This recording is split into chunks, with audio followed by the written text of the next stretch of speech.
মহান সৃষ্টিকর্তার কুদরত দেখুন। এখানে দুই মহাসাগরের মিলন হচ্ছে, কিন্তু দুই মহাসাগরের জল একে অপরের সঙ্গে মিশে যাচ্ছে না। আসলে প্রশান্ত মহাসাগর আর আটলান্টিক মহাসাগর একত্রিত হওয়ার স্থানে তাদের পানি একে অপরের সাথে মিশে না। এখানে এই লোকটি দুই মহাসাগরের জল একটি টিউবে নিয়ে ঝাঁকিয়ে ঝাঁকিয়ে মেশানোর চেষ্টা করে, কিন্তু অনেকক্ষণ ধরে চেষ্টা করেও দুই মহাসাগরের জলকে মেশাতে পারলো না। এটা হলো রাস্ট রিমুভার স্প্রে। এটা যে কোনো জিনিসের উপর লেগে থাকা মরচে অথবা যে কোনো নোংরা জিনিসকে একদম ক্লিন করে ফেলে। এটাকে দেখুন, এটা হলো ডাস্ট রিমুভার জেল, যেটাকে ছোট জায়গায় জমে থাকা ময়লাকে পরিষ্কার করার জন্য বানানো হয়েছে। এটা সেসব জায়গায় জমে থাকা ময়লাকে ইজিলি পরিষ্কার করে ফেলে যেখানে আপনার হাত পৌঁছতে পারে না। এটা হলো দুনিয়ার সবচেয়ে বড় রুটি। এই রুটির নাম রুমালি রুটি, যা পাকিস্তানে বানানো হয়। এই রুটি বিশাল হওয়ার সঙ্গে সঙ্গে বেশ পাতলাও হয়। এই রুটি বানানোর জন্য এক বিশেষ ধরনের তাওয়া ইউজ করা হয়। একটা রুটি বানানোর জন্য আধা কিলো আটা লেগে যায়। তো বন্ধুরা, আপনি এই রুটি একবার ট্রাই করতে চাইবেন কিনা কমেন্টে জানান। আপনিও মানতে বাধ্য হবেন যে সৃষ্টিকর্তা এই বৃদ্ধ মানুষটিকে একটি আলাদাই গুণ দিয়েছে। দেখুন, এক ব্যক্তি সবুজ রঙের একটি প্লাস্টিকের টুকরো নিয়ে আসে। এই বৃদ্ধ মানুষটি সেটার দিকে কিছুক্ষণ তাকিয়ে থেকে তার কাজে লেগে যায়। এরপর সে একটি গ্লাসের মধ্যে বিভিন্ন রং মেশাতে শুরু করে।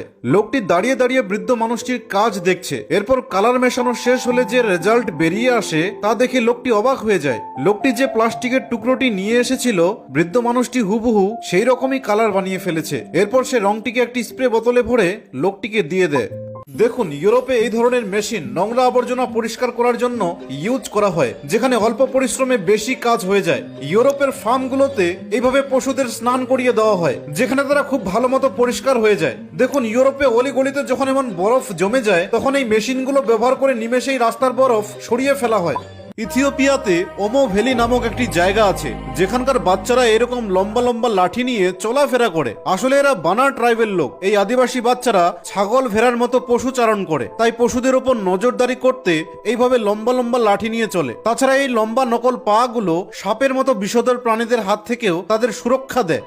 দেখুন, বাঞ্জি জাম্পিং করার এটা সবচেয়ে ভয়ঙ্কর আর বিপজ্জনক পদ্ধতি, যেখানে সামনে একজন আপনার দড়িটাকে আস্তে আস্তে কাটবে। এই ধরনের বাঞ্জি জাম্পিংকে রোপ কাটিং বাঞ্জি জাম্পিং বলা হয়। দেখতেই পাচ্ছেন যে এই মানুষটির চোখ মুখ ভয়ে কেমন শুকিয়ে গেছে, আর দড়ি কাটার সাথে সাথেই যেন তার প্রাণ বেরিয়ে গেল।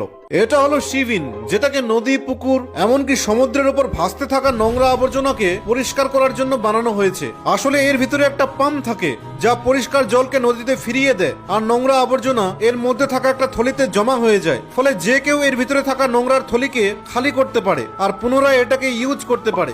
বন্ধুরা, এই ট্রাক্টরটিকে দেখুন। এটা হলো বিশ্বের সবচেয়ে বিশাল বাষ্পচালিত ট্রাক্টর। এই ট্রাক্টরটি একসঙ্গে 44টি লাঙ্গল টেনে বিশ্ব রেকর্ড করেছে।